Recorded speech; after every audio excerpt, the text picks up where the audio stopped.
प्रस्तुत पाठ तुम कब जाओगे अतिथि शरद जोशी की एक व्यंग्यात्मक रचना है।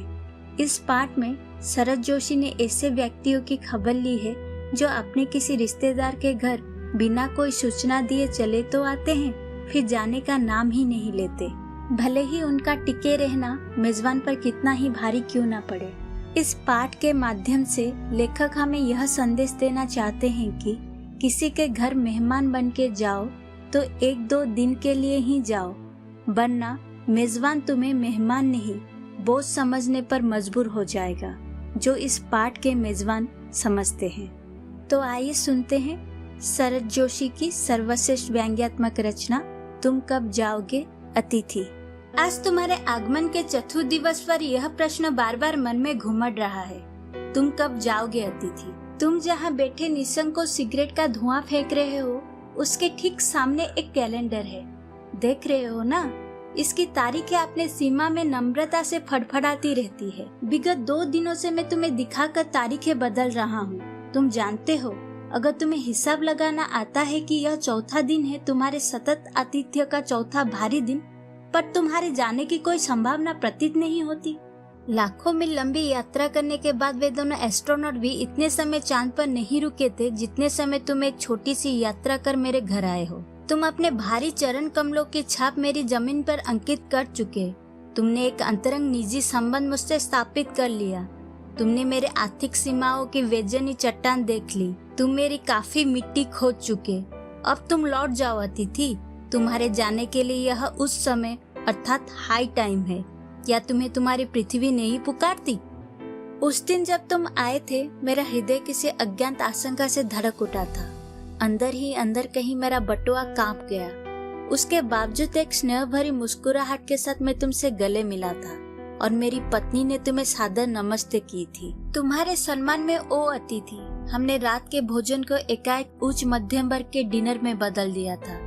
तुम्हें स्मरण होगा कि 2 सब्जियों के और रायते के अलावा हमने मीठा भी बनाया था। इस सारे उत्साह और लगन के मूल में एक आशा थी कि दूसरे दिन किसी रेल से एक शानदार मेहमान नवाजी की छाप अपने हृदय में ले तुम चले जाओगे। हम तुमसे रुकने के लिए आग्रह करेंगे, मगर तुम नहीं मानोगे और एक अच्छे अतिथि की तरह चले जाओगे। पर ऐसा नहीं हुआ।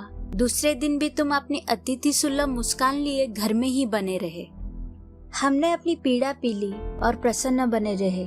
स्वागत सत्कार के जिस उस बिंदु पर हम तुम्हें ले जा चुके थे, वहाँ से नीचे उतर हमने फिर दोपहर के भोजन को लॉन्च की गरिमा प्रदान की और रात्रि को तुम्हें सिनेमा दिखाया। हमारे सत्कार का यह आखिरी छोर है, जिससे आगे हम किसी के लिए नहीं बढ़े। इसके तुरंत बाद भावभीनी विदाई का वो भीगा हुआ क्षण आ जाना चाहिए था, जब तुम विदा होते और हम तुम्हें स्टेशन तक छोड़ने जाते, पर तुमने ऐसा नहीं किया।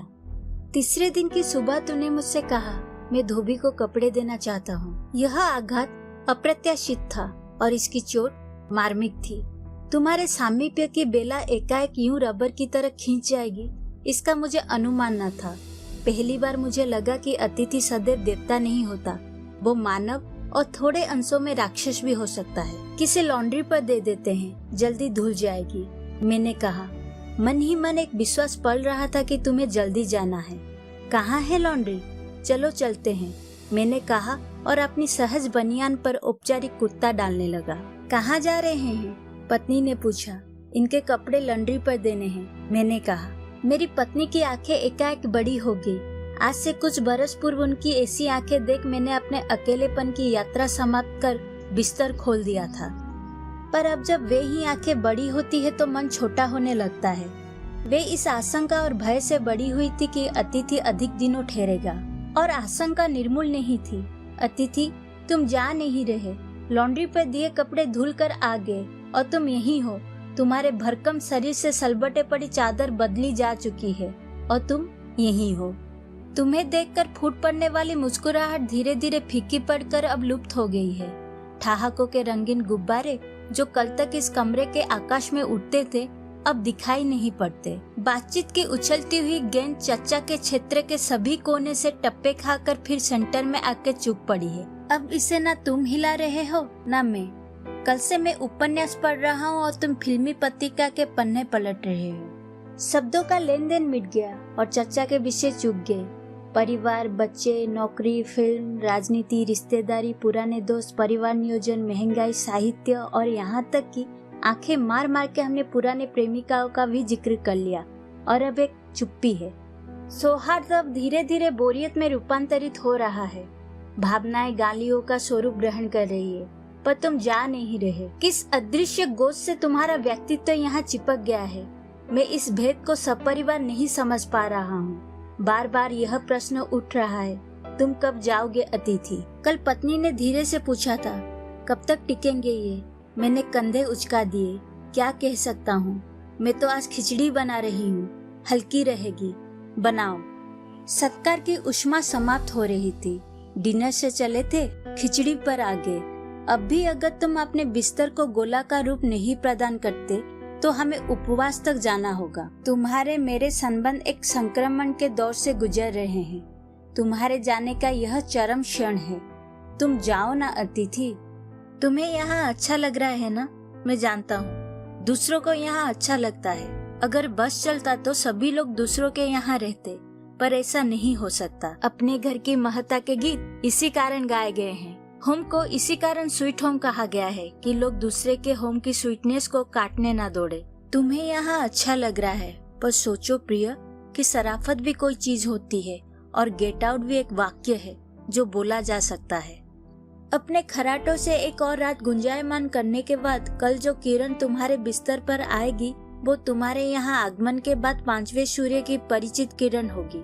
आशा है कि वो तुम्हें चूमेगी और तुम घर लौटने का सम्मानपूर्ण निर्णय ले लोगे। मेरी सहनशीलता की वो अंतिम सुबह होगी। उसके बाद मैं स्टैंड नहीं कर सकूंगा और लड़खड़ा जाऊंगा। मेरे अतिथि, मैं जानता हूँ कि अतिथि देवता होता है, पर आखिर मैं भी मनुष्य हूँ। मैं कोई तुम्हारी तरह देवता नहीं। एक देवता और एक मनुष्य अधिक देर साथ नहीं रहते।